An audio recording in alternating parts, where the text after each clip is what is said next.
temos que conversar sobre como a fé tem sido usada de forma perigosa. Muitas pessoas transformaram Deus em um capacho para justificar a sua própria falta de ação, ou até mesmo em um jagunço para punir quem os incomoda. O propósito aqui não é questionar sua fé, mas a sua maturidade nela. Vou falar aqui sobre a terceirização de responsabilidade que deveria ser sua e mostrar o que a Bíblia fala sobre isso, o que ela exige da gente. Trabalho, diligência e autoconhecimento. Você vai entender por que a sua mudança de vida começa quando você para de usar Deus como desculpa. Vou trazer também aqui alguns versículos bíblicos que vão reforçar isso. É muito fácil viver nessa fé de fuga, onde Deus é responsável por tudo que dá certo e errado. Isso alivia sua culpa, mas paralisa o seu crescimento. Olha como é perigoso o que as pessoas estão fazendo.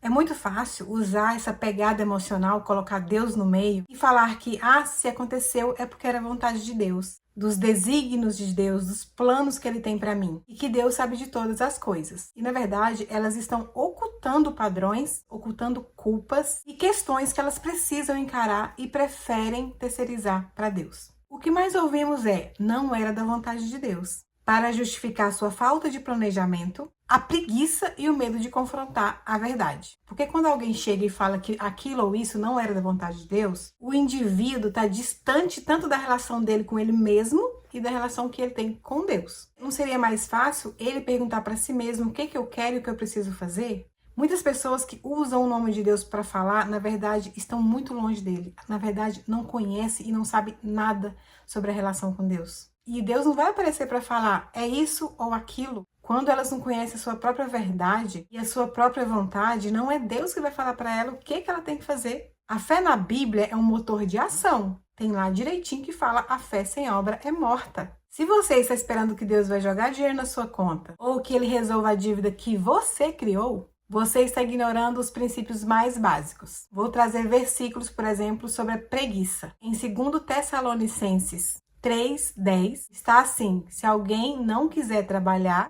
também não coma.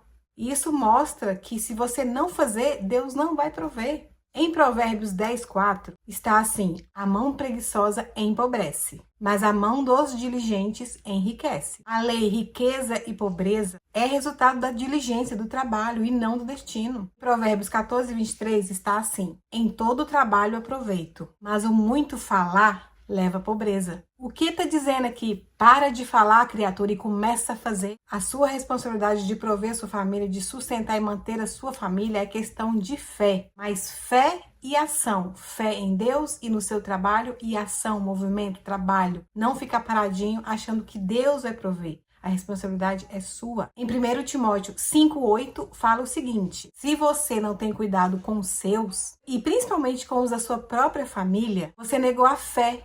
Pior do que aquele que fala que não tem. A sua fé é validada pela sua responsabilidade, não pelo que você fala. Então, o verdadeiro desafio aqui é olhar para si mesmo. A proposta não é que você não traga Deus para sua vida, que não veja Deus em tudo. A proposta é para que você se veja, se olhe, se analise e que você pare de projetar a solução dos seus problemas para Deus ou a causa deles ao diabo. Isso é para que você cresça.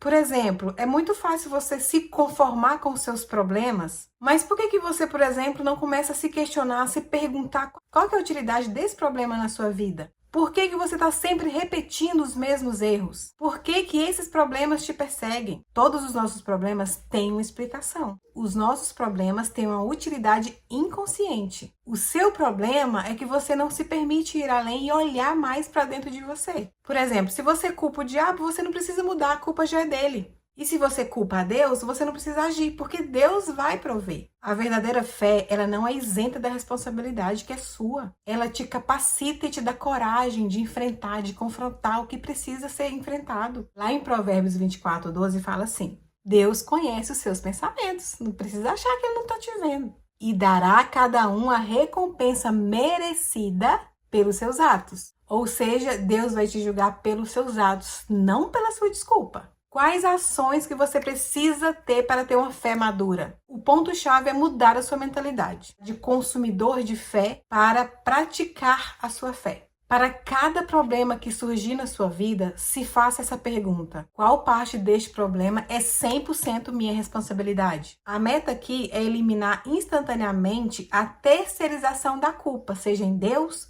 no diabo, nos vizinhos, e forçar a introspecção, você olhar para dentro de você. Ação número 2, planejar o pão. Dedique pelo menos 15 minutos da sua semana para você planejar como será o seu sustento. Você tem costume de fazer isso? De sentar e pensar o que eu vou fazer para fazer mais dinheiro? O que eu posso fazer para trazer mais dinheiro ou para produzir mais? Ou você deixa Deus prover? Se é para Deus abençoar o seu pão, como está lá em Gênesis 3,19, você tem que ser a semente e o campo. Crie um plano financeiro ou de negócios ou de estudos para os próximos 90 dias, por exemplo. A meta aqui é trocar a oração passiva, se Deus quiser, pela oração ativa. Deus, abençoe o meu plano. Ação número 3. Viva a sua verdade pessoal e pare de falar em nome de Deus. Pare de justificar suas decisões e seus erros em frases religiosas. Se você tem medo, por exemplo, de mudar de emprego, fala para você mesmo: eu tenho medo, mas eu vou tentar.